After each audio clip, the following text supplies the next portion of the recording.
நடந்தது என்ன நிகழ்ச்சிக்கு உங்களை வரவேற்பதில் மகிழ்ச்சி அடைகிறோம்.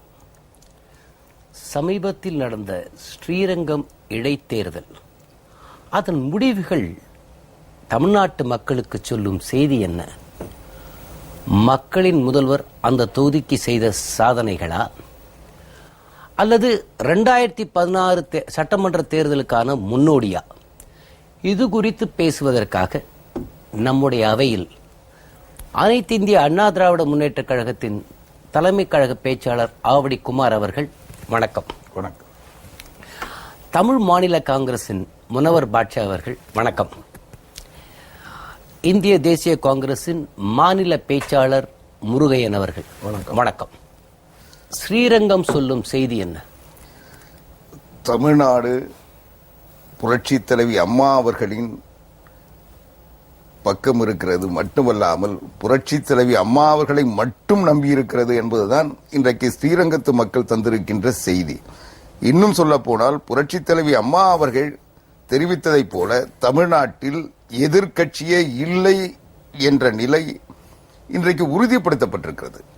இன்றைக்கு எதிர்த்து போட்டியிட்ட கட்சிகள் எல்லாம் பெற்ற வாக்குகளை மட்டுமல்லாமல் நோட்டா உட்பட அனைத்து வாக்குகளையும் சேர்த்தால் கூட இன்றைக்கு 31% தாண்டவில்லை. அப்படி பார்க்கின்ற பொழுது 68% மேல் வாக்குகளை பெற்றிருக்கின்ற அனைத்து இந்திய அண்ணா திராவிட முன்னேற்ற கழகத்தை எதிர்ப்பதற்கு தமிழ்நாட்டில் எல்லா கட்சிகளும் ஒன்றாக சேர்ந்தால் கூட இயலாது என்பதுதான் இன்றைக்கு ஸ்ரீரங்கத்து மக்கள் இன்றைக்கு தெரிவித்திருக்கின்ற செய்தி.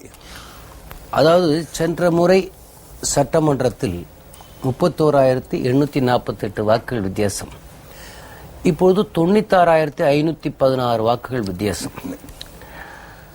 இது ஒரு அசாதாரணமான சூழ்நிலையில்தான் இந்த இடைத்தேர்தல் வந்திருக்கிறது. திராவிட முன்னேற்ற கழக தலைவர் பாணியில் தேர்தலுக்கு ஒரு மாசத்திற்கு முன்பே பார்த்தால் தினமும் பல்வேறு விதமான செய்திகள் வந்தது. 2011 2014 வரை இந்த 3 ஆண்டுகளில் கிட்டத்தட்ட 77 நலத்திட்டங்களை அங்கு அறிவித்ததின் விளைவா, அல்லது திமுக தலைவர் சொல்லுகிற குற்றச்சாட்டின் பலனா? இல்ல, அதாவது புரட்சி தலைவி அம்மா அவர்கள் இந்த 4 ஆண்டுகளாக அரசாங்கம் நடைமுறைப்படுத்திய திட்டங்கள், புரட்சி தலைவி அம்மா அவர்கள் மக்களுக்காக தன்னை அர்ப்பணித்துக் கொண்டு பல்வேறு நல்வாழ்வு திட்டங்களை உருவாக்கி அதை நடைமுறைப்படுத்தி அதை யாருக்காக அந்த திட்டங்கள் உருவாக்கப்பட்டதோ அவர்களுக்கு கொண்டு சேர்த்த அந்த நிர்வாக திறன், புரட்சி தலைவி அம்மா அவர்கள் மீது அந்த மக்கள் வைத்திருக்கின்ற நம்பிக்கை, விசுவாசம், இன்றைக்கு ஒரு சிக்கலை இன்றைக்கு ஏற்படுத்தப்பட்ட சூழ்நிலையில் புரட்சி தலைவி அம்மா அவர்கள் பக்கத்தில் நாங்கள் இருக்கிறோம், அவருடைய விசுவாசிகள் நாங்கள் என்பதை ஸ்ரீரங்கத்து மக்கள் உறுதிப்படுத்தியிருக்கிறார்கள். காங்கிரஸ் இந்த தேர்தலில் நீங்கள் போட்டியிடவில்லை. தமிழகத்தில் இருக்கிற எந்த கட்சிகளும் இப்போதைக்கு கூட்டணியில் இல்லை. நீங்கள் ஸ்ரீரங்க முடிவுகளை எப்படி பார்க்கிறீர்கள்? ஸ்ரீரங்கம் முடிவு என்பது ஏற்கனவே எதிர்பார்க்கப்பட்ட ஒன்றுதான். அண்ணா திராவிட முன்னேற்ற கழகம் ஆட்சிக்கு வந்த பின்னால் இவர்கள் எல்லா தொகுதியிலும் இடைத்தேர்தலில் வெற்றி பெறுவதும் வழக்கமாகவே இருக்கிறது. குறிப்பாக ஸ்ரீரங்கம் தேர்தலை பொறுத்தவரையில் அண்ணா திராவிட முன்னேற்ற கழகத்தினுடைய பொதுச் செயலாளர் போட்டியிட்டு வெற்றி பெற்ற தொகுதி. அதில் அவர்கள் சிறப்பு கவனம் செலுத்தினார் என்பதும் உண்மை. அப்படி சிறப்பு கவனம் செலுத்தப்பட்ட ஒரு தொகுதியில் மற்றவர்கள் ஜெயிப்பது என்பது முடியாத காரியம் என்பது எல்லோருக்கும் தெரிந்தது. அதற்காக யாருமே போட்டியிடாமல் இருந்துவிட முடியாது என்ற காரணத்தால் மற்ற கட்சிகள் எல்லாம் போட்டியிட்டன. எங்கள் கட்சியில் ஏற்பட்டுவிட்ட சில தடங்கல்கள், பிளவுகள், தமிழ் மாநில காங்கிரஸ் என்று புதிதாக உருவாக்கப்பட்ட நேரத்தில் அவர்கள் கட்சியை எப்படி உருவாக்கிக் கொள்வது, வளர்த்துக் கொள்வது என்று முயற்சிக்கின்ற நேரத்தில் நாங்கள் எங்கள் தொண்டர்களை எப்படி கட்டணைத்துக் கொள்வது, எப்படி எங்கள் கட்சியை வளர்ப்பது, எப்படி உறுப்பினர்களை சேர்ப்பது, எங்கள் கட்சியை நாங்கள் எப்படி பலப்படுத்திக் கொள்வது என்ற பெரிய முயற்சியில் நாங்கள் இந்த தேர்தலில் போட்டியிடுவதும் ஒன்றுதான் என்ற அடிப்படையில் நாங்கள் போட்டியிலிருந்து சற்று விலகி அடுத்த பொது தேர்தலை நோக்கி போட்டியிடுவோம். இந்த தேர்தல் என்பது அண்ணா திராவிட முன்னேற்ற கழகத்துக்கு என்று எழுதிவிடப்பட்ட ஒரு தேர்தல். அவர்கள் தான் ஜெயிப்பார் என்பது நமக்கு மட்டுமல்ல, அரசியல் கட்சிகளுக்கு மட்டுமல்ல, பொதுமக்களுக்கே தெரிந்த ஒன்றுதான். அந்த தொகுதியில் பல்வேறுபட்ட வளர்ச்சி திட்டங்களை செய்திருக்கிறார் என்பதும் உண்மைதான். அதில் மாறுபட்ட கருத்தெல்லாம் ஒன்றும் இல்லை. எனவே அந்த அடிப்படையில் நாங்கள் போட்டியிடுவதற்கு சற்று விலகி நின்றோம். இல்ல, இப்போ அவர் திராவிட முன்னேற்ற கழகத்தின் தலைவர் நான் பொது வேட்பாளராக நிறுத்துவோம், அது நீங்க எல்லாரும் சப்போர்ட் பண்ணணும். நீங்கள் நிற்கவில்லை, அவர்கள் பிரிந்து போனார்கள், உங்கள் கட்சியை நீங்கள் வலுப்படுத்த வேண்டிய ஒரு கட்டாயத்தில் இருக்கிறீர்கள், எல்லாம் வாஸ்தவம். ஏன் அவர்களுக்கு அவர் கேட்டுக்கொண்டதால் அந்த ஒரு மறைமுக ஆதரவை ஏன் காங்கிரஸ் கொடுக்கவில்லை? இனி அது அந்த உறவு கிடையாது என்று முடிவு செய்து விட்டீர்களா? இந்த தேர்தலை பொறுத்தவரையில் இந்த தேர்தல் ஏன் வந்தது என்ற கேள்வி எழுப்பும் பொழுது, இந்த தேர்தலில் திமுகவினுடைய தலைவர் போட்டியிடுவது உண்மையானால் எல்லோருமே இணைந்து ஒருங்கிணைந்து நாம் போட்டியிட வேண்டும் என்று அவர் சொன்ன கருத்து உளப்பூர்வமானதாக இருந்தால் அவர் என்ன செய்திருக்க வேண்டும்? இந்த அணியிலே வாருங்கள், எல்லோரும் வாருங்கள், அமர்ந்து பேசுவோம், ஒரு பொது இடத்தில் அமர்ந்து பேசுவோம், இதுல யார் போட்டியிடலாம் என்று அவர்கள் விவாதித்து முடிவெடுத்து எல்லோருடைய கருத்தையும் கேட்டு அவர்கள் ஒரு வேட்பாளர் நிறுத்தி இருந்தால் அவர் சொன்ன கருத்து உண்மையான கருத்து என்று நாம் எடுத்துக்கொள்ளலாம். அவர்கள் ஏதோ வாய் புளித்தோ மாங்காய் புளித்தது போல ஏதோ ஒரு பத்திரிகையில் அவர் பாட்டுக்கு பேட்டி கொடுப்பதும், நீங்கள் நாங்கள் ஒரு பொது வேட்பாளர் என்று சொல்லிவிட்டு திராவிட முன்னேற்ற கழக வேட்பாளரை யாருடைய ஆதரவும் இல்லாமல், யாருடைய ஆலோசனையும் இல்லாமல், எந்தவித கலந்தாய்வும் இல்லாமல் அவரை அறிவித்து விட்டு நான் படுத்துக் கொள்கிறேன், என் மீது எல்லோரும் படுத்துக் கொள்கிறேன், நான் தப்பித்துக் கொள்கிறேன் என்கிற கதையாக புலிக்கு பயந்து அந்த மாதிரி அவர் எடுத்த முடிவு தவறான முடிவு. இந்த தேர்தலில் வெற்றி தோல்வி ஒரு பக்கம் இருக்கட்டும், வெற்றி தோல்வி ஒரு பக்கம் இருந்தாலும் இனி திராவிட முன்னேற்ற கழகம் எல்லாரையும் கோட்டி அரவணைத்து ஆலோசனை பெற்று அதற்கப்புறம் ஒரு பொது வேட்பாளர் யாரோ ஒருவர் நிக்கட்டும், எல்லோரையும் அணைத்துக் கொண்டு அந்த வேட்பாளரை அவர்கள் நிறுத்தி இருந்தால் இன்னும் சற்று அதிகமான ஓட்டுகளை வாங்கி இருக்கலாம். அதாவது அவர் பேசுகின்ற பொழுதே ஏதோ இடைத்தேர்தல்களில் ஆளுங்கட்சி தான் வெற்றி பெற முடியும் என்ற ஒரு நிலை இருந்த காரணத்தால் இன்றைக்கு இந்த வெற்றி சாத்தியமானது என்ற பொருள்பட பேசுறாரு. ரெண்டாவது, ஏதோ கருணாநிதி எல்லாத்தையும் கூட்டி இருந்தாருன்னா இல்ல ஒன்னா சேர்த்து இருந்தாருன்னா இதை தடுத்திருக்க முடியும் அல்லது இதை விட கூடுதலான வாக்குகளை பெற்றிருக்க முடியும்னு சொல்றாரு. இது முழுக்க முழுக்க உண்மை இல்லை. என்னன்னா அனைத்து இந்திய அண்ணா திராவிட முன்னேற்ற கழகம் என்பது புரட்சி தலைவி அம்மா அவர்களை மட்டும்தான் தமிழ்நாட்டு மக்கள் நம்பி இருக்கிறார்கள். இன்னைக்கு சொல்ல போனா மைனாரிட்டி அரசாங்கம் திமுக நடத்துச்சு. அன்றைக்கு கருணாநிதி முதலமைச்சராக இருந்தார். அந்த தேர்தலில் அனைத்து இந்திய அண்ணா திராவிட முன்னேற்ற கழகம் 1,02,00,000 வாக்குகளை பெற்றது. திமுக வெறும் 82 லட்சம் வாக்குகளை பெற்று ஆட்சிக்கு வந்தது. அதுக்கு பிறகு நடந்த எல்லா தேர்தல்களிலும் தொடர்ந்து படிப்படியாக வளர்ச்சி. கடந்த நாடாளுமன்ற தேர்தலில் 44.3% வாக்குகளை பெற்றோம். இன்னைக்கு 68% ஆக நாங்கள் வளர்ச்சியை நோக்கி புரட்சி தலைவி அம்மா அவர்களுடைய திட்டங்கள் மக்களிடத்தில் சென்றிருக்கின்ற காரணத்தால், புரட்சி தலைவி அம்மா அவர்களை நம்புகின்ற காரணத்தால் மக்கள் தொடர்ந்து ஆதரவை அதிகப்படுத்திக் கொண்டு வருகிறார்கள். சார், இந்த ஸ்ரீரங்கம் தேர்தலை எப்படி என்று நீங்கள் சொல்லுங்க சார்.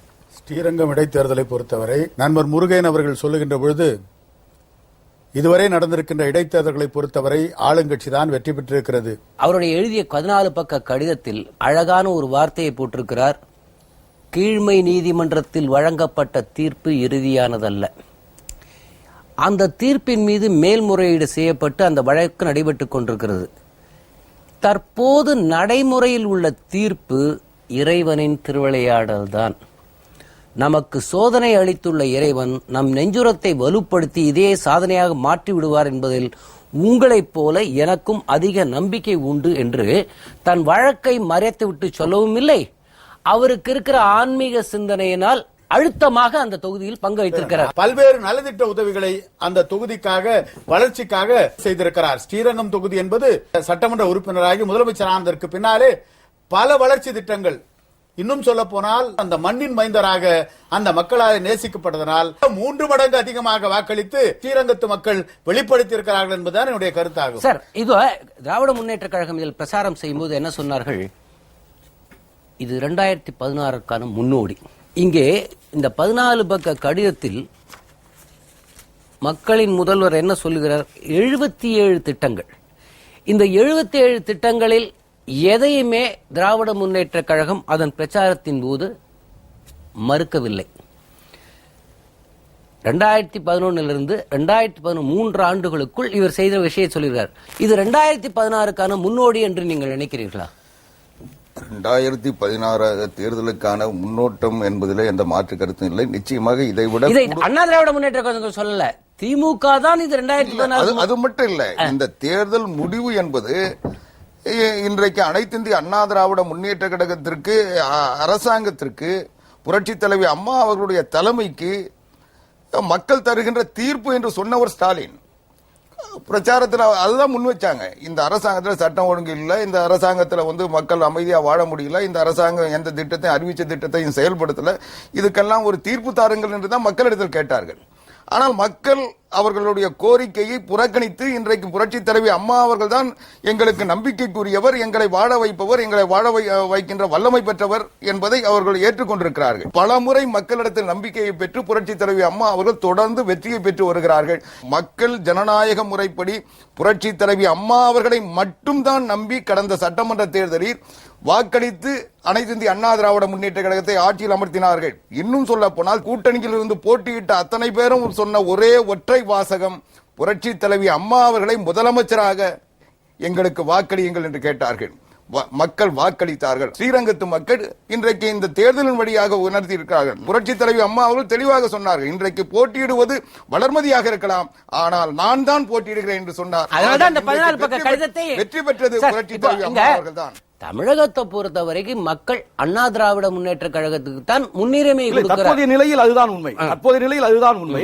ஆனால் கடந்த காலங்களில் நீங்கள் 77 இருக்கட்டும், 80 இருக்கட்டும், 80 தேர்தல் வேண்டும் என்றால் நம்முடைய புரட்சியாளர் எம்ஜிஆர் அவர்களும் வலது கம்யூனிஸ்ட் மட்டுமே போட்டியிட்டு வெற்றி பெற்ற ஒரே ஒரு தேர்தல் அதுதான். 84 கூட்டணி தான், 91 கூட்டணி தான், 77 காங்கிரஸ் அசெம்பிளி தனியா நின்னோம். அசெம்பிளில எம்ஜிஆர் தனியா நின்னாரு. பார்லிமெண்ட்ல கூட்டணி, அசெம்பிளில தனியா நின்னோம். 80 உங்களுக்கு நேரு நிலையான ஆட்சி திமுக கூட்டணி, எம்ஜிஆருடைய ஆட்சியை கலைச்சோம். அதுக்கப்புறம் எம்ஜிஆர் ஜெயிச்சு ஆட்சி கலைச்சோம்னு சொன்னீங்க பாத்தீங்களா? ஏன்னா நீங்க அப்ப காங்கிரஸ் கலைச்சார்கள் நீங்க சொல்லாம அங்கதான் எனக்கு தமாக உறுப்பினரா உங்க மேல பிடிச்ச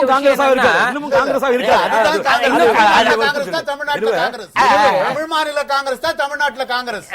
ஏன்னா தமிழ்நாட்டு மக்கள் அது வர. ஆனால் எனக்கு பிடிச்ச ஸ்டேட்மெண்ட் என்னன்னா, நாங்க கலைச்சோம். நான் அப்ப காங்கிரஸ் இருக்கேன். ஆமா, அப்ப நான் மறுக்க முடியாது. ஆனால் அப்ப மக்கள், அதாவது சில விஷயங்களை நீங்கள் இருவரும் மனசாட்சியோடு ஒப்புக்கொள்வீர்கள் என்று எனக்கு தெரியும். சர்க்காரியா கமிஷன் என்று ஒன்று போடப்பட்டது. அது எதற்காக போடப்பட்டது? இது கருணாநிதி மேல ஊழல் குற்றச்சாட்டு. அதனால புரட்சி தலைவர் எம்ஜிஆரும் கம்யூனிஸ்ட் தலைவர் கல்யாண சுந்தரமும் கொடுத்த புகாரின் அடிப்படையில் அவர் மேல ஆட்சியை கலைச்சு விசாரணை கமிஷன் நியமிச்சு அவர் மேல சர்க்காரியா கமிஷன் விசாரணை போட்டோம். இந்திரா காந்தியா போட்டது. அதற்கு பிறகு அதன் தலையெழுத்து என்ன ஆயிற்று? அதற்காகத்தான் நேருவின் மகளை வருக நிலையான ஆட்சி. அதாவது மொரார்ஜி தேசாயோட ஜனதாவோட அவர் கூட்டணி வச்சாரு. நாடாளுமன்ற தேர்தலில் கூட்டணி வச்சு ஜனதா தலைமையில் ஆட்சி வந்தது. அந்த வழக்கை திரும்ப பெறணும் மொரார்ஜி தேசாய் கட்டாயப்படுத்தும் போது மொரார்ஜி தேசாய் அது ஏத்துக்கல. அதனால அவர் என்ன பண்ணாரு, மொரார்ஜி கொடுத்த ஆதரவை விலக்கிக்கிட்டு உடனே தன்னை காப்பாத்திக்க நேருவின் மகளே வருக நிலையான ஆட்சி தருகன்னு ஒரு கோஷத்தை வச்சு 80 நாடாளுமன்ற தேர்தலை சந்திச்சாரு.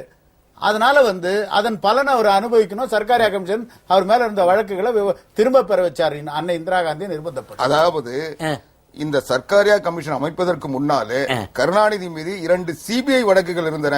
கோதுமை பேர ஊழல், பூச்சி மருந்து பேர ஊழல்.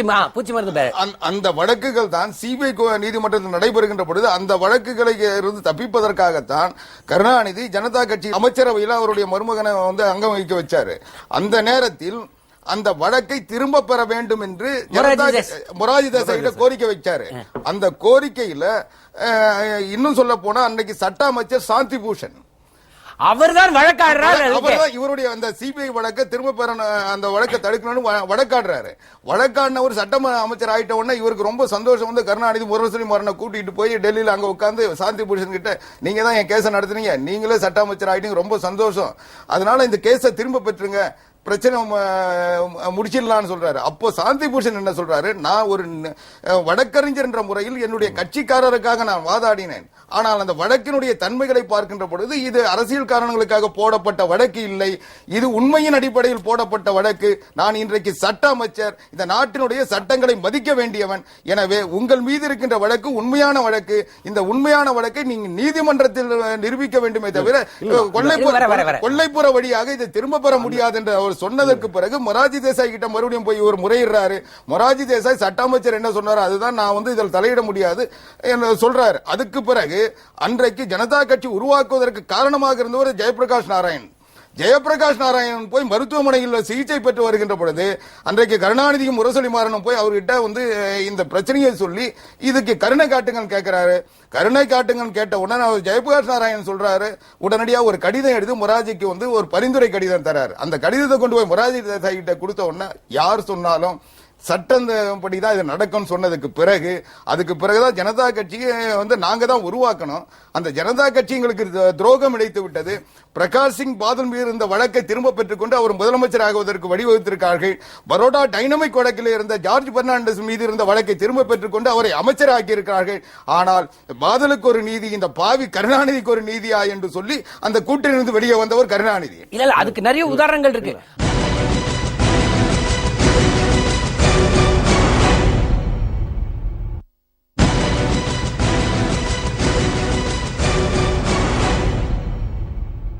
ஒரு கூட்டணி கட்சியை எப்படியெல்லாம் மிரட்ட வேண்டும் என்று இந்தியாவில் ஒரு கட்சி தலைமையிடம் கேட்க வேண்டும் என்றால் அது திராவிட முன்னேற்ற கழக தலைவரிடம் கேட்கலாம். இந்த தேர்தல் முடிவுகள் வரும்போது ஒரு விஷயத்தை பதிவு செய்தேன், அதை இங்கே மீண்டும் பதிவு செய்ய விரும்புகிறேன். ஐகே குஜ்ரால் அவர்கள் இந்திய நாட்டின் பிரதமராக இருந்தார். மேட்டர் ஆஃப் டிஸ்கிரிஷன் என்று புத்தகம் எழுதியிருக்கிறார். சென்னை போர்ட் ட்ரஸ்டின் தலைவராக ஒருவரை நியமித்ததற்காக காவிரி பிரச்சனையை காரணம் காட்டி நான் வாபஸ் வாங்குவேன் என்று மிரட்டியதாக ஐகே குஜ்ரால் புத்தகத்தில் எழுதியிருக்கிறார். ஆவடி குமார் சொன்ன அந்த அனைத்து கருத்துக்களும் சரியானது. சட்டம் என்பது ஒரு சட்ட அமைச்சர். இன்னொரு விஷயம், காலம் இன்னொரு வேலையை செஞ்சிருக்கு பாருங்க. அன்னைக்கு சாந்தி பூஷன் பண்ண மாட்டேன்னாரு. இன்னைக்கு 2G ஊழல் யாரால் அம்பலத்துக்கு வந்திருக்கிறது என்றால் அவர் சன் பிரசாந்த் பூஷன் என்பதையும் நான் இங்க பதிவு செய்ய விரும்புகிறேன். இல்ல அன்னைக்கு சாந்தி பூஷன் வந்து ஒரு வக்கீலுக்கு அடிப்படையில் வந்து அவர்களுக்கு வாதம் பண்ணியிருந்தாலும் ஆவடி குமார் சொன்னதை போல சட்ட அமைச்சராக வரும்பொழுது அவர் அந்த நீதி நிலைநாட்ட வேண்டும் என்ற கருத்து வந்து உடன்பட்டார். அதுல வந்து மொரார்ஜி தேசாய் மிக நேர்மையாக நடந்து கொண்டார். நீங்கள் என்னதான் எங்களுக்கு ஆதரவு கட்சியா இருந்தாலும் கூட்டணி கட்சியா இருந்தாலும் சட்டம் அதனுடைய கடமையை செய்யும். உங்கள் மீது போடப்பட்டிருக்கின்ற வழக்கு என்பது ஊழல் வழக்கு. நீங்க வந்து பரோடா வெடிகுண்டு வழக்கு என்பது வந்து நிரூபிக்கப்படாத, அது வந்து அரசியல் சம்பந்தப்பட்ட வழக்கு. அப்படி என்ற அடிப்படையில் அது வந்து தள்ளுபடி பண்ணாங்க. இது வந்து அவர் வேண்டுமென்று பழி வாங்கப்படுவதற்காக போடப்பட்ட வழக்காக கருதப்பட்டு அது நீக்கப்பட்டது தவிர, ஆனா இது வந்து ஊழல் வழக்கு என்றுதான் இதை வந்து வாபஸ் பெற முடியாது. சட்டம் அதனுடைய கடமையை செய்யும். சர்க்காரியா அவர்கள் வந்து எல்லாரும் ஒரு வார்த்தையை சொல்லிவிட்டு மறந்து போகிறார்கள். அது சயின்டிபிக் விஞ்ஞான ரீதியான. ஆனால் அவர் பதிவு செய்து வைத்து பல ஆவணங்கள் அழிக்கப்பட்டு விட்டதில் அதிகார வர்க்கத்தை தன் சுயநலத்திற்காக ஒரு கட்சி பயன்படுத்திக் கொள்ள முடியும் என்றால் அது திராவிட முன்னேற்ற கழகம் தான். இதுல ஒரே ஒரு செய்தி, அதாவது சர்க்காரியா கமிஷனுக்கு முன்னால இந்த சிபிஐ வழக்கு போடப்பட்டது. சிபிஐ வழக்கு யாருடைய குற்றச்சாட்டின் பேரிலும் போடப்பட்டதில்லை. அவங்க வருமான வரித்துறை பல்வேறு நிறுவனங்களை ஆய்வு செய்கின்ற பொழுது மும்பையில் இருந்த புஷ்பகா ஏவியேஷன் என்ற நிறுவனத்தை அவர்கள் வந்து அந்த நிறுவனத்தினுடைய கணக்குகளை ஆய்வு செய்யும் போது அதுல என்ன சொல்றாங்கன்னா, இந்த பூச்சி மருந்து ஊழலுக்கு ஒவ்வொன்றுத்துக்கும் இவங்க வந்து எவ்வளவு கமிஷன் கொடுத்தாங்க. அன்றைக்கு கருணாநிதியுடைய அந்தரங்க செயலாளராக இருந்த நாகராஜன் கொண்டு வந்து கொடுத்தாரு. அதை வந்து எந்தெந்த தேதியில கொடுத்தாங்கன்னு எல்லாம் புள்ளிவிவரத்தோடு இருந்தது. அதை கொண்டு வந்து அதை மாட்டினதுக்கு பிறகு அவங்க தன்னிச்சையா போட்ட வழக்கு. இது வந்து அரசியல் காரணங்களுக்காகவோ இல்ல வந்து நிர்வாக ரீதியா யாரும் கொடுத்து போடல. ஆனா சர்க்காரியா கமிஷன் என்பது புரட்சி தலைவர் எம்ஜிஆர், கம்யூனிஸ்ட் கட்சியினுடைய தலைவராக இருந்த கல்யாண சுந்தரமும் மத்திய அரசாங்கத்தால் போடப்பட்ட வழக்கு. மறுபடியும் மத்திய அரசாங்கத்தோடு வந்து அவர்கள் கூட்டணி சேரும் பொழுது அதை அனைத்தையும் நீக்குகின்ற ஒரு முயற்சியில் இறங்கினார்கள். அதில் அவர் வெற்றியும் பெற்றார்கள். அந்த தவறுக்கு காங்கிரஸ் கட்சி உடந்தையாக இருந்தது வந்து மிகப்பெரிய வருத்தத்துக்குரியது மட்டும் இல்ல. அவங்க இது வந்து புரட்சி தலைவர் தந்த புகார் மனுவை இன்னும் சொல்ல போனா, அன்னைக்கு தமிழ்நாடு ஆளுநராக இருந்தவர் கே ஷா புரட்சி தலைவர் தலைமையில் ஒரு மாபெரும் ஊர்வலத்தை நடத்தி கொண்டு போய் கொடுக்கிறோம். அந்த குடுக்க சொல்ல வந்து தடியடி நடத்தி நிறைய பிரச்சனை பண்ணாங்க. கே ஷா என்ன சொன்னாரு, இதை விசாரணை பண்ணணும்னு சொல்லி கொடுத்த சொல்ல கே ஷா, நான் விசாரணை பண்ண முடியாது, நான் வந்து கருணாநிதி கிட்ட தான் அனுப்புவேன், முதலமைச்சர் கிட்ட தான் அனுப்புவேன், நான் பண்ண மாட்டேன்னு தலைவர் கொடுக்காம திரும்பி வந்துட்டாரு. அதுக்கு பிறகு டெல்லியில போய் அங்க இருக்க டெல்லியில ஜனாதிபதி கிட்ட கொடுத்தாரு. இதுதான் நடந்தது. அந்த அதன் அடிப்படையில் சர்க்காரியா கமிஷன் 76 செப்டம்பர் 31 கருணாநிதி ஆட்சியை டிஸ்மிஸ் செஞ்சுட்டு சர்க்காரியா கமிஷன் அமைக்கப்பட்டது. சர்க்காரியா கமிஷன் அமைத்ததற்கு பிறகு சகோதரர் இணைஞ்சன் சொன்னாரு, அது போல அந்த மெரினா கடற்கரை காங்கிரஸ் இணைப்பு மாநாட்டில் இந்திரா காந்தி பேச சொன்னாங்க, இந்த ஆட்சி கலைத்ததற்கு காரணம் ஊழல். இந்த ஆட்சியை தொடர வைத்தால் இந்த மாநில அளவில் இருக்கின்ற ஊழலை கிராம அளவில் கொண்டு போய் விடுவார்கள், இதை விரிவுபடுத்தி விடுவார்கள். அதை இந்திரா காந்தி அவர்கள் இது மெரினா கடற்கரையில் பேசினாங்க. இன்னும் சொல்ல போனா இன்னைக்கு தமிழ்நாடு காங்கிரஸ் கமிட்டியினுடைய தலைவராக இருக்கிற EVK இளங்கோவனுடைய அப்பா EVK சம்பத் தான் அதை மொழிபெயர்த்தாரு. அது மட்டும் இல்ல, அவங்க சொன்னாங்க வீராணம் திட்டத்தை உருவாக்கி வீரவாணம் திட்டம் செயல்படுத்தி இருந்தால் இந்த 24 லட்சம் ரூபாய்களில் இந்த திட்டம் முடிக்கப்பட்டிருந்தால் கடந்த ஆண்டு சென்னையில் வந்த குடிநீர் பஞ்சம் தடுக்கப்பட்டிருக்கும். இன்னும் எத்தனை கோடி செலவழித்தாலும் இந்த திட்டத்தை நிறைவேற்ற முடியாத அளவுக்கு இதில் ஊழல் செய்திருக்கிறார்கள் என்று சொன்னது பிரதமர் இந்திரா காந்தி. அவங்க சொல்லி அந்த ஆட்சியை கலைஞ்சி சர்க்காரியா கமிஷன் அமைச்சவங்க அதே இந்திரா காந்தி 1980 தலைமை ஏற்றுக்கிட்ட. அரசியல் வினோதங்கள் எப்படி நடந்ததுன்னா 77 ஜனதா கட்சியினுடைய ஆட்சி மத்தியில் வந்த பொழுது காங்கிரஸ் பேர் இயக்கத்துக்கு பெரிய ஒரு இழப்பு ஏற்பட்டிருந்தது. பெரிய தோல்வியை அடைந்த ஷா கமிஷன் நியமிக்கப்பட்டு விசாரிக்கப்பட்டு அதெல்லாம் நடந்தது. இந்த குளறுபடியில இந்த சிறு இடைவெளியை கலைஞர் அவர்கள் பயன்படுத்தி இந்திரா காந்தியோடு ஒட்டி கொண்டார்கள். இந்திரா காந்தியோடு ஒட்டி கொண்டுதான் அந்த கூட்டணி மாற்றமே அந்த நிகழ்ந்தது. இந்திரா காந்தி அம்மையார் தமிழ்நாட்டுக்கு வரும்போது மதுரையில அவர்களை கொலை செய்ய முயற்சி நடந்தது. அதற்கு பிறகு காஞ்சிபுரம் போக சொல்ல அந்த முயற்சி தொடர்ந்தது. இந்திரா காந்தி அதுக்கு முன்னாடி நான் உங்களுக்கு சொல்றேன். முதலில் சைதாப்பேட்டை என்ன நடந்தது? ஒரு பூனை வளர்த்தார கருணாநிதி, அந்த பூனைக்கு கூட அந்த துப்பாக்கி சூட்ல சத்தம் இல்ல இவர்கள் தவறுகளையும் நம்ம சில சொல்லணும். அதுதான் சொல்றேன். அன்னைக்கு மதுரையில இந்திரா காந்தி அம்மையார் மீது தாக்குதல் கல்லெறி இருந்த போது அந்த ரத்தத்தை தாங்கி கொண்டவர் யார்? அன்னைக்கு இருந்த NSC சித்தனும் நெடுமாறன் தான். முக்கியமாக நெடுமாறன் அவங்க தலையணையை போட்டு அவங்கள மறுபடியும் பாதுகாக்கலன்னா இறந்திருப்பாங்க. இதை அதற்கு மேடையில் என்ன விமர்சனம் பண்ணாரு? அது மட்டும் இல்ல,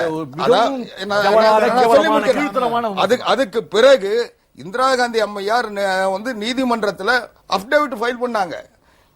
சகோதரர் நெடுமாறனும் NSC சித்தன் போன்ற என் கட்சிக்காரர்கள் என்னை காப்பாற்றவில்லை என்றால் என்னை கொலை செய்திருப்பார்கள். என்னை திட்டமிட்டு திமுகவினுடைய தலைவர் கருணாநிதியினுடைய தூண்டுதலின் பேரில் திமுக குண்டர்கள் கொலை செய்ய முயற்சித்தார்கள் அப்டேவிட் நீதிமன்றத்தில் தந்தாங்க. இல்ல அது நடந்து போச்சு. ஆனால் இப்போ நான் ஒரே ஒரு விஷயம் கேட்கிறேன். அதாவது மக்களின் மறதிதான் திராவிட முன்னேற்ற கழகத்திற்கு ஒரு பெரிய பலமாகவே இருந்து கொண்டு வந்திருக்கிறது.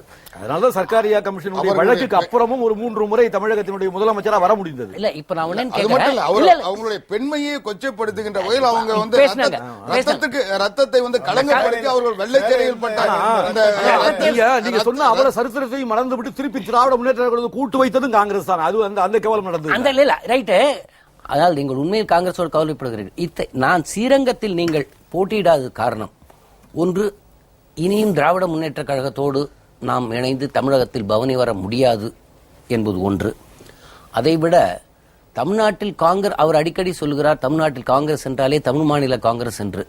அவர்கள் பிரிந்த பயம்தான் உங்களை இந்த தேர்தலில் போட்டியிட விடாமல் செய்ததா? இல்ல, நாங்கள் பிரிந்த பயம் தான் நாங்க போட்டியிடலன்னு சொன்னா அவங்க பலமான காங்கிரஸ் ஆயிருந்தா அவர் போட்டிட்டு இருக்கலாம்ல. அவருக்கு இப்பதானே ஆரம்பிச்சாங்க வாசன் அவர்கள்.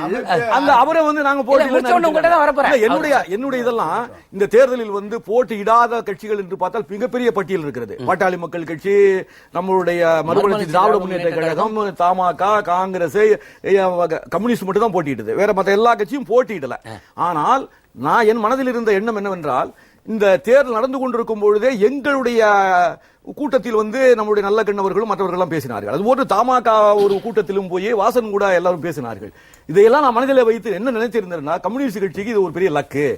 இந்த தேர்தலில் எல்லா கட்சியும் அவர்களுக்கு ஓட்டு போட போகிறார்கள். கம்யூனிஸ்ட் கட்சி ஒரு 30,000 ஓட்டு பெறப்போகிறது. வெற்றி அடையும் என்று சொல்லவில்லை, ஒரு 30,000 ஓட்டு கம்யூனிஸ்ட் கட்சி பெறப்போகிறது. அந்த நிலைதான் ஏற்படும் அப்படி என்றெல்லாம் நான் கனவு கண்டேன். ஆனால் 1015 ஓட்டு வாங்கிய பொழுது நான் மிகவும் வருத்தம் அடைந்தேன். அப்ப இந்த ஓட்டுகள் எல்லாம் எங்கே போனது? ஏன்னா 81% ஓட்டு பதிவாகியிருக்கிறது. இப்ப 47-50% ஓட்டு தான் பதிவாகிருக்குன்னா இந்த கட்சிகள் எல்லாம் தேர்தலை புறக்கணித்ததால் காங்கிரஸ் கட்சி தொண்டர்கள் இந்த தேர்தலை என்ன செய்தார்கள் அது அந்த கேள்வி இருக்கு. எல்லா கட்சி இந்த தேர்தலை புறக்கணித்த அத்தனை கட்சிகளுடைய தொண்டர்களும் யாருக்கு ஓட்டு போட்டார்கள் என்ற கேள்வி மிகப்பெரிய கேள்வி இருக்கிறது. ஏன்னா இவர்கள் எல்லாம் யாருக்கு ஓட்டு போட்டாங்க? திமுகவுக்கு போட்டாங்களா அப்படி திமுகவுக்கு போட்டு 55,000 ஓட்டை வாங்கி நாங்க எங்களுடைய பலம் குறையவில்லை, அந்த பலம் அப்படியே இருக்கிறது என்று அவர்கள் இன்றைக்கு பறைசாற்றி கொண்டிருக்கிறார்கள். போன வாட்டி திராவிட முன்னேற்ற கழகம் வாங்கிய வாக்குகளை அதேதான் குறைஞ்சிருக்கு சார். குறைஞ்சிருக்கு சார். 8,000 ஓட்டு. அதாவது இந்த வாட்டி 50,000, போன வாட்டி வந்து ஸ்ரீரங்கத்தில் ஆனந்த் வாங்கிய வாக்குகள் 63,270. இந்த வாட்டி 55,045 வாக்குகள் குறைந்திருக்கிறது. இல்ல அதுலயே இந்த வாக்கு சதவீதம் கூட இப்ப இந்த தேர்தலில் போட்டியிடாத நடுநிலைமை வைத்த கட்சிகள் எல்லாம் திராவிட முன்னேற்ற கழகத்துக்கு ஓட்டு போட்டிருந்தால் அப்ப திராவிட முன்னேற்ற கழகத்துக்கு ஓட்டு பெருமளவில் குறைந்திருப்பது என்றுதான் அர்த்தம். இப்ப நீங்க அடுத்த தேர்தலில் வந்து இன்னும் இதுவே குறைஞ்சிருக்கு, இன்னும் குறைஞ்சிருக்கும். இல்லன்னா இந்த வாக்குகள் எங்கே போனது? எங்களுடைய வாக்குகள், தமாக வாக்குகள், மறுமலர்ச்சி திராவிட முன்னேற்ற கழக வாக்குகள் எங்கே போனது என்று ஒரு கேள்வி எழுகிறது. தமிழ் மாநில காங்கிரஸ் அவர்கள் இப்பொழுது பிரிந்து வந்த சின்ன குழந்தை. ஏற்கனவே தமிழ் மாநில காங்கிரஸ் இருந்தாலும் இப்போது பிரிந்து வந்திருக்கிற ஒரு சின்ன குழந்தை. ஆனால் தமிழ்நாட்டில் காங்கிரஸில் அவர்களுக்கு தான் பலம் என்று அவர் சொல்லுகிறார். அதனால் அவருடைய கருத்தை கேட்பது மிகவும் அவசியம். நீங்க இல்லாதனால தான் இவங்க நிக்கலையா சார் ஸ்ரீரங்கத்துல? சார், அதாவது முருகையன் வந்து அவர் கருத்தை சொல்றாரு, அது அவங்க கட்சியினுடைய கருத்து இல்ல. தமிழ்நாடு காங்கிரஸ் தலைவர் EVK இளங்கோவன் அவர்கள் ஸ்ரீரங்கம் இடைத்தேர்தல் அறிவிக்கப்பட்ட உடனேயே அந்த தேர்தலில் காங்கிரஸ் கட்சி போட்டியிடும் என்று அவர் அறிவித்தார். அதற்கான முயற்சிகளில் கூட அவர் ஈடுபட்டார். அதன் பிறகு திராவிட முன்னேற்ற கழகம் மத சார்பற்ற கட்சிகளை ஒருங்கிணைக்க முயற்சிக்கிறது என்ற ஒரு அறிவிப்பை கலைஞர் வெளியிட்ட பொழுது மத சார்பற்ற கட்சிகள் அணி அமைப்பதிலே காங்கிரஸை அழைத்தால் நானும் கலந்து கொள்வேன் என்று அறிவித்தார். அதன் பிறகு திராவிட முன்னேற்ற கழகம் வேட்பாளரை அறிவித்துவிட்டு பொது வேட்பாளர் என்று அறிவித்தார்கள். எல்லோரும் எங்களுடைய வேட்பாளரை ஆதரிக்க வேண்டும் என்று சொன்ன பொழுது அப்படிப்பட்ட ஒரு நிலைமை வறுமையானால் அழைப்பு வந்தால் ஆதரிக்கவும் தயாராகத்தான் இருந்தார் அவர். ஆனால் கலைஞரை பொறுத்தவரை தன்னுடைய கட்சியினுடைய வேட்பாளரை அறிவித்துவிட்டு யாரிடமும் ஆதரவு கேட்கவில்லை, ஆதரவு கடிதமும் யாருக்கும் அனுப்பவில்லை. அவரை பொறுத்தவரை நானே ராஜா நானே மந்திரி என்று அவரே முடிவெடுத்து அவரே செயல்பட்டார். ஆனால் காங்கிரஸ் கட்சி போட்டியிட வேண்டும் என்று தமிழக காங்கிரஸ் தலைமை நினைத்த நேரத்தில் அகில இந்திய காங்கிரஸ் தலைமையானது அதை ஏற்றுக்கொள்ள தயாராக இல்லை. அதை அவர்கள் மறுத்து விட்டார்கள். இல்ல, அதன் ரகசியம் என்ன? அந்த மறுத்த ரகசியம் உங்களுக்கு தெரியும். அங்க இருந்தவங்க தான். நீங்க மறுத்த ரகசியம் ஒன்னே ஒண்ணுதான். அதாவது கைய மூடிக்கிட்டு இருந்தா அதை உள்ள இருக்குன்னு நினைப்பான். திறந்துட்டீங்கன்னா ஒன்னும் இல்லைன்னு தெரிஞ்சு போயிடும். ஏற்கனவே தமிழ்நாட்டு மக்கள் தமிழ்நாட்டுல காங்கிரஸ் கட்சி அடியோடு துடைத்து எறிந்து விட்டார்கள். அவரே வந்து பாடுறாரு. தமாகாவுக்கு எங்க இருக்கு ஆளப்பா சார்? அதுக்கப்புறம் தான் போனாங்க. அதிலிருந்து பிரிந்த தமாகாவுக்கு பலம் எங்க இருந்து வரும்? அவர் முடிக்கிட்டார். அதாவது கட்சியினுடைய தொண்டர்களை பொறுத்தவரை தலைவர் வாசனோடு வந்து விட்டார்கள். காங்கிரஸ் கட்சி அகில இந்திய காங்கிரஸை பொறுத்தவரை அந்த கட்சியின் மீது பல்வேறு குற்றச்சாட்டுகள் மக்கள் மனதிலே இருக்கிறது. இலங்கை தமிழர் பிரச்சனையாக இருந்தாலும் சரி, அல்லது இந்த மாநில உரிமைகளுக்கான பிரச்சனைகளாக இருந்தாலும் சரி, எதிலேயும் இவர்கள் தங்களை ஈடுபடுத்திக் கொள்ள மாட்டார்கள் என்ற உணர்வு தமிழகத்து மக்களுக்கு இருக்கிறது. ஆக இந்த மண்ணுக்கேற்ற கட்சி அல்ல தமிழகத்தில் இருக்கின்ற காங்கிரஸ் என்று அவர்கள் முடிவெடுத்து விட்ட பிறகு எங்களை பொறுத்தவரை எங்களுக்கு நம்பிக்கை இருக்கிறது. தமிழகத்தில் இதுதான் தமிழ் மாநில காங்கிரஸ் தான் உண்மையான காங்கிரஸ் என்ற நிலையை தமிழகத்து மக்கள் மத்தியிலே எங்களாலே உருவாக்க முடியும். அதற்குரிய வாய்ப்புகள் இங்கு இருக்கிறது. ஏனென்று சொன்னால் இருப்பதிலே இளமையான தலைவர் கார்த்திக் சிதம்பரம் இருக்கார். உங்க தலைவரை விட ஏற்கனவே ஊழல் குற்றச்சாட்டு இருக்குதுங்க. அதை பத்தி நாங்க ஏன் பேசுறோம்? கார்த்திக் சிதம்பரத்தை இளங்கோவனே ஏத்துக்க மாட்டேறாரு. நாங்க எப்படி ஏத்துக்கிறது? தமிழ்நாட்டு மக்கள் எப்படி ஏத்துக்கிறது? ஒரு காலத்துல உங்களோட ப. சிதம்பரம் இருந்தார் என்பதையும் மறுக்க கூடாது. தமிழ் மாநில காங்கிரஸ்ல இருந்தாரு.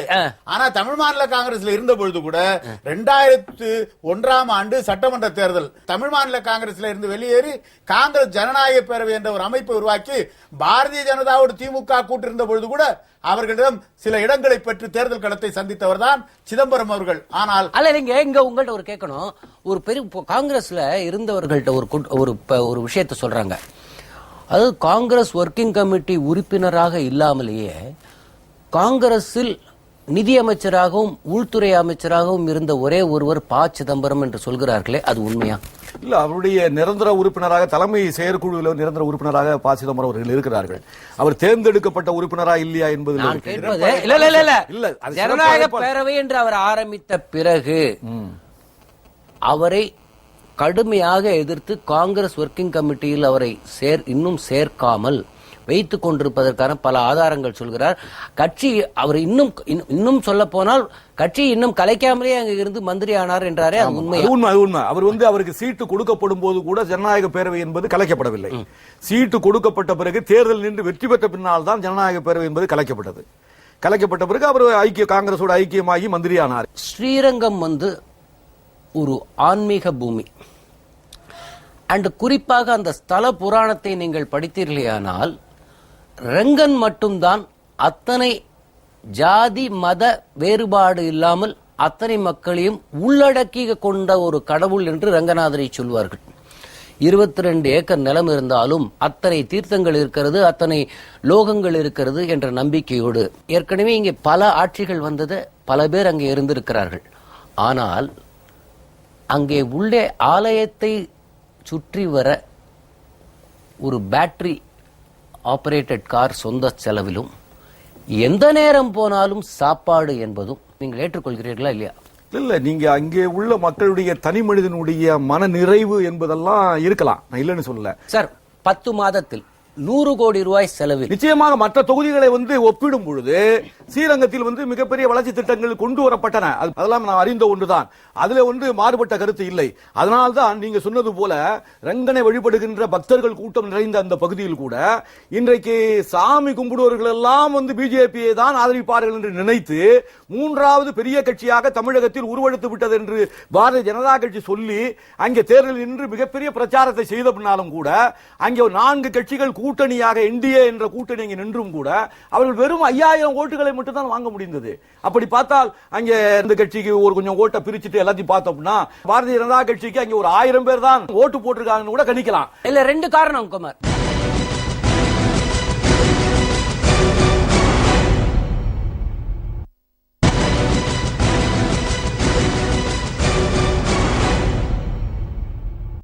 இவர்கள் செஞ்ச நலத்திட்டங்கள் இதுல யாருமே அதுவும் எல்லாமே பண்ணியாச்சுன்னு சொல்லல.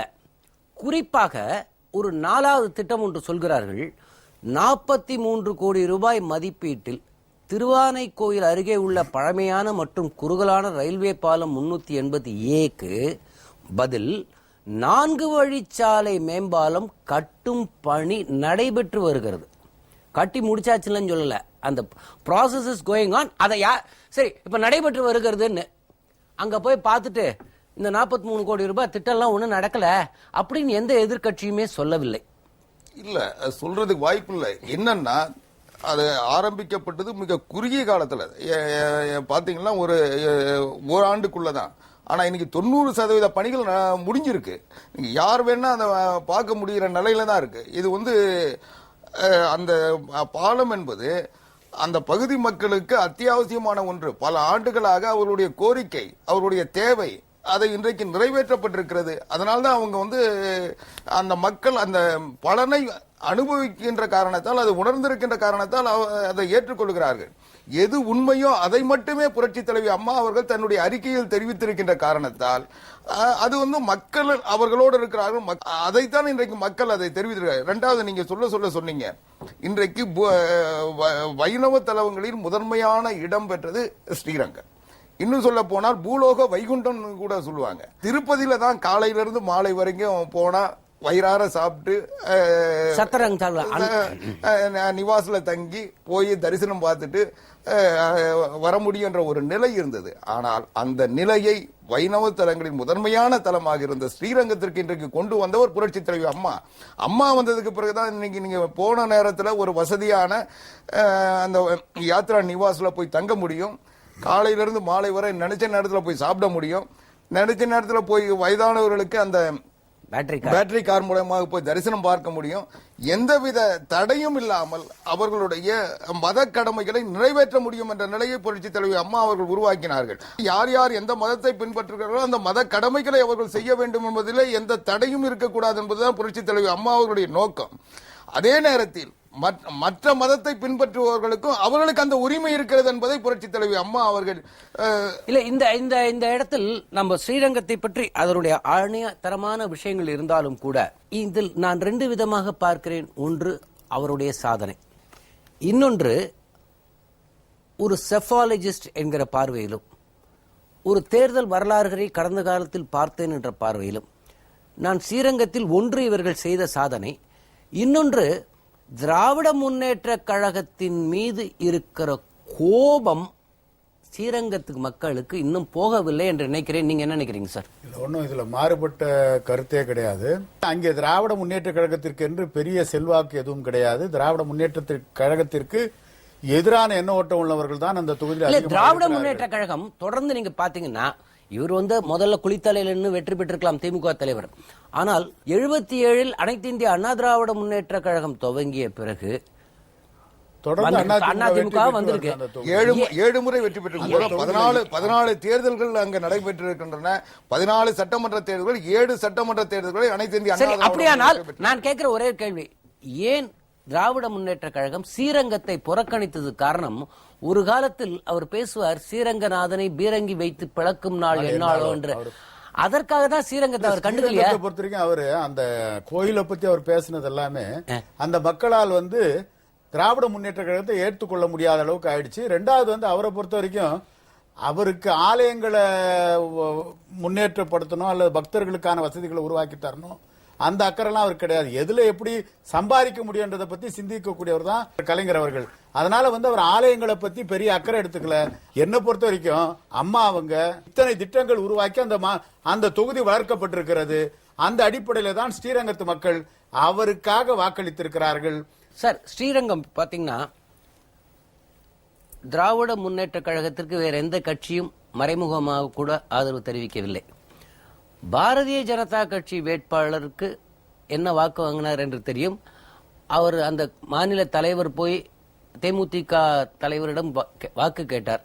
அந்த தேமுதிக வாக்கு இங்க என்ன ஆயிற்று? திருச்சி போன்ற ஒரு பெரிய சட்டமன்ற தொகுதியில் இடதுசாரிகளுக்கு 1552 வாக்குகள் தான் அவர்களுக்கு இருக்கிற வாக்கு வங்கிய. அதை நீங்கள் எப்படி பாக்குறீங்க? இல்ல, அது உண்மையிலேயே எனக்கு பெரிய ஆச்சரியமான ஒன்று. இடதுசாரி கம்யூனிஸ்ட் ரெண்டு கம்யூனிஸ்ட் கட்சிகளுமே ஓட்டு போட்டா கூட இவ்வளவுதான் அவங்கள்ட்ட இருக்க 1500 ஓட்டு தான் ஒரு சட்டமன்ற தொகுதியில் இருக்கிறா என்பது ஒரு பெரிய கேள்வியாக இருக்கிறது. இல்லை என்றால் அவர்தான் அவங்க தொண்டர்கள் மட்டும் தான் ஓட்டு போட்டிருக்கா, பொதுமக்கள் யாருமே அவர்களுக்கு ஓட்டு போடவில்லை என்பதுதான் எனக்கு தெரிந்த ஒரு கருத்தாக இருக்கிறது. இப்போ ஸ்ரீரங்கம் தொகுதியை வைத்துக் கொண்டு பல விஷயங்கள் பார்க்கலாம். ஒன்று, இவர் செய்த சாதனை. இன்னொன்று, திராவிட முன்னேற்ற கழகம் இதுதான் 2016 தேர்தலுக்கான ஒரு முன்னோடி என்று சொன்னால், இது 2 விஷயமாக ஆளுகிற கட்சி செய்கிற சாதனை. இன்னொன்று, இந்த ஓட்டிங் பேட்டர்ன் எப்படி எல்லாம் மாறிக்கொண்டு வருகிறது அந்த தொகுதியில். இப்ப இன்னொரு ஃபிகரையும் நம்ம பார்க்கணும். இங்க சென்ற முறை சட்டமன்ற தேர்தலில் அறிவழகன் ஒருவர் பாரதிய ஜனதா கட்சி சார்பில் போட்டியிட்டு 2014 வாக்குகள் வாங்கியிருக்கிறார். இப்பொழுது பாரதிய ஜனதா வேட்பாளர் 5015. அப்படி பார்த்தாலுமே அவருடைய வாக்கு எண்ணிக்கை உசந்து இருக்கிறது. இதை பத்தி நீங்க எப்படி பாக்குறீங்க? இது அவர்கள் உறுப்பினர்கள் சேர்த்து விட்டார்களா, இல்ல மோடி அலையில் தனியாக நின்னது இப்பொழுது 4 கட்சி கூட்டணி? அப்ப தேமுதிகவுக்கும் பாரதிய ஜனதாவுக்கும் சேர்த்து இவ்வளவுதான் மொத்த ஓட்டேவா? அவ்வளவுதான். அதாவது பாரதிய ஜனதா கட்சியினுடைய வேட்பாளர் அறிமுகப்படுத்துகின்ற பொழுது அல்லது அறிவிக்கின்ற பொழுது தமிழ்நாடு பாரதிய ஜனதா கட்சியினுடைய தலைவர் தமிழிசை சொல்லுகின்ற போது சொன்ன வார்த்தையை நீங்க பாத்தீங்கன்னா தெரியும். இவர் பாரதிய ஜனதா கட்சியினுடைய வேட்பாளர் இல்லை, இவர் என்டிஏனுடைய வேட்பாளர். ஆக தேசிய ஜனநாயக அணியினுடைய வேட்பாளர் நிறுத்தப்பட்டிருக்கிறார் என்றது செய்தி. இவருக்கு தேமுதிக ஆதரவு அளிக்கிறது, எங்கள் கூட்டணி கட்சிகள் அத்தனையும் ஆதரிக்கிறது. ஆக கூட்டணி வேட்பாளரை நிறுத்தி இருக்கிறோம், பாரதிய ஜனதா கட்சி வேட்பாளர் இல்லை என்று சொன்னார். ஆக அதனுடைய பொருள் இந்த 5000 வாக்குகள் கூட்டணியுடைய வாக்குகள், தனிப்பட்ட பாரதிய ஜனதா கட்சியினுடைய வாக்குகள் என்று கருதுவது தவறு. அந்த வகையில் அந்த கூட்டணியில் இருந்த 5 கட்சிகளுடைய வாக்கு, 5 கட்சிகள் எதுன்னு பாத்தீங்கன்னா பாரதிய ஜனதா கட்சி, தேசிய முற்போக்கு திராவிடர் கழகம், புதிய நீதி கட்சி, ஐஜேகே, கொங்கு மக்கள் முன்னணி. ஆக 5 கட்சிகளுடைய வாக்கு 5000. ஆக ஆளுக்கு 1000 கணக்கு எடுத்தீங்கன்னா கூட அதுதான் வாக்கு. நீங்க கேட்டீங்க தேசிய முற்போக்கு திராவிட கழகத்தினுடைய வாக்கு இதுதானா? அதுதான் வாக்கு, ஒரிஜினல் வாக்கு இன்னைக்கு தெரிவிக்கப்பட்டிருக்கிறது. இந்த ஒரிஜினல் வாக்கு 5 கட்சியும் சொந்தம் கொண்டாடலாம ஒழிய பாரதிய ஜனதா கட்சி தனிப்பட்ட முறையில் கொண்டாட முடியாது. 2வது, பேசுகின்ற ஒரு செய்தியை சொன்னாங்க, இன்றைக்கு இந்த இடைத்தேர்தல் முடிவுதான் தமிழ்நாட்டினுடைய அடுத்த தேர்தல் முடிவா? நிச்சயமாக அடுத்த தேர்தலில் இன்றைக்கு தமிழ்நாட்டு மக்கள் புரட்சி தலைவி அம்மா அவர்களுடைய தலைமையை மட்டும்தான் ஏற்றுக்கொண்டிருக்கிறார்கள். அவர்களுக்கு கிடைத்த தனிப்பட்ட அவர்கள் தலைமைக்கு கிடைத்த வாக்குகள் 68% தாண்டி இருக்கிறது என்பதுதான் உண்மை. இதுதான் தொடர்ந்து தேர்தலில் வரும். இரண்டாவது, திமுகவுக்கு வந்த வாக்குகள் யாருடைய வாக்குன்னு கேட்டாங்க. திமுகவுக்கு தந்த வாக்குகள் எதிர்கட்சிகள் அனைத்தினுடைய வாக்குகள், அது காங்கிரஸ் உட்பட அத்தனை கட்சியினுடைய வாக்குகள். என்ன காரணம்னா, இந்த அரசாங்கத்தை புரட்சி தலைவி அம்மா அவருடைய தலைமையை எதிர்த்து நாள்தோறும் அறிக்கை விடுகின்றவர்கள் எப்படி ஆதரிச்சு ஓட்டு போடுவாங்க? எதிர்க்கின்றவர்கள் எந்த காரணத்தை கொண்டு வந்து அதிமுக ஓட்டு போட்டு வாய்ப்பே இல்ல. காங்கிரஸ் திமுக திராவிட முன்னேற்ற கழகத்தை போலவே தமிழ்நாடு காங்கிரஸ் கமிட்டி தலைவரும் அண்ணா திராவிட முன்னேற்ற கழகத்தை கடுமையாக விமர்சிக்கிறார். ஆனால் கூட்டணி இல்லைங்கிறாரு. இதை பத்தி உங்களுடைய பார்வை என்ன? அவர் கரெக்டா சொன்னார். தமிழ்நாடு காங்கிரஸ் தலைவரை பொறுத்தவரை அவர் தலைவராக பொறுப்பேற்ற உடனே முதலாக அவர் கலைஞரை தான் சந்திக்க சென்றார். அவர் வீட்டுக்கு சென்று பார்த்து விட்டு வெளியே வந்தார்.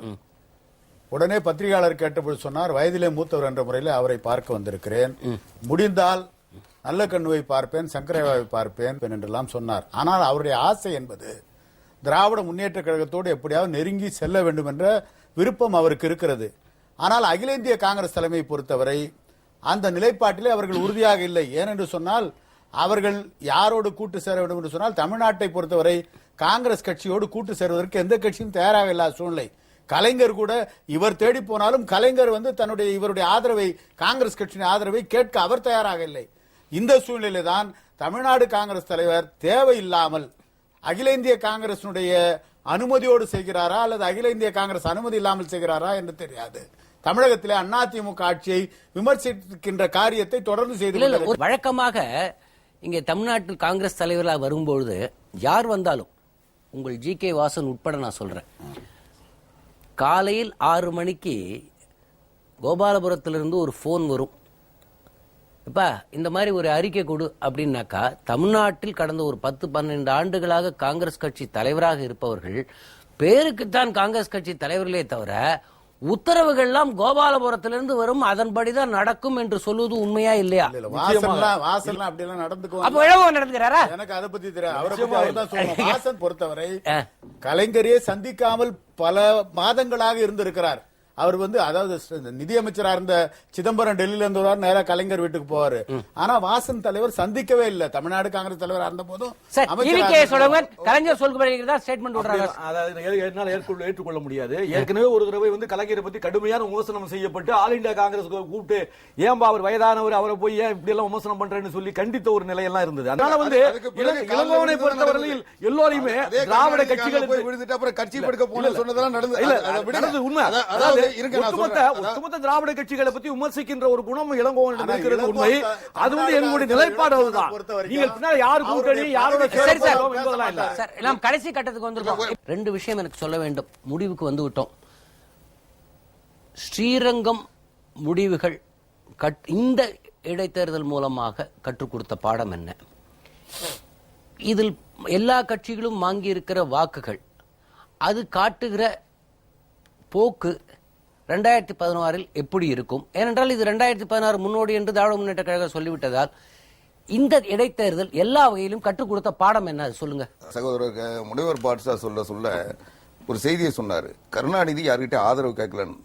இது எந்த அடிப்படையில் சொன்னார்னு தெரியல. கருணாநிதி வேட்பாளர் அறிவிக்கிறதுக்கு முன்னே திமுக போட்டியிட எல்லா கட்சியும் ஆதரிக்கணும் நான் முடிக்கிறேன். நீங்க பேசுங்க, நான் சொல்றதை கேளுங்க. இல்ல, ஏற்கனவே ஏற்காட்டுல கொடுத்தா யாரும் மதிக்கல, அதனால கொடுக்கல. அதுக்கான வாய்ப்பு அவர் எதிர்பார்த்து தான் அறிக்கை விட்டார். எல்லாரும் ஆதரிக்கணும்னு சொல்லி வேண்டுகோள், பொது வேண்டுகோள் வைத்தாரு. அந்த வேண்டுகோள் யாரையாவது ஆதரவு தந்திருந்தா கடிதம் கொடுத்திருப்பாரு. ஆனா அதுக்கான சூழ்நிலை வரல. அதுதானே உண்மையே தவிர இவர் யாரையும் ஆதரவு கேட்கலன்றது சரியில்லை. 2வது, அவர் ஆதரவு கேட்டதை யாரும் ஏற்றுக்கொள்ளவில்லை என்பதுதான் உண்மை.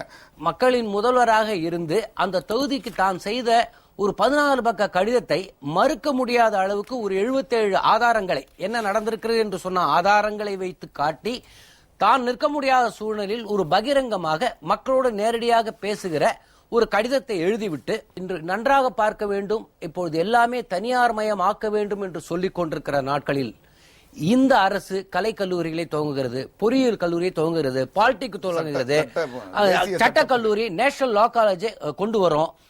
வண்ணத்தி பூச்சி பூங்காவில் இருந்து ஒரு பேப்பர் இண்டஸ்ட்ரி முதல் கொண்டு அங்க வந்ததே மக்கள் கண்கூடாக பார்க்கிறார். வெற்றி என்பது அதிமுகவுக்கு எழுதப்பட்ட ஒன்றுதான், நிர்ணயிக்கப்பட்ட ஒன்றுதான்.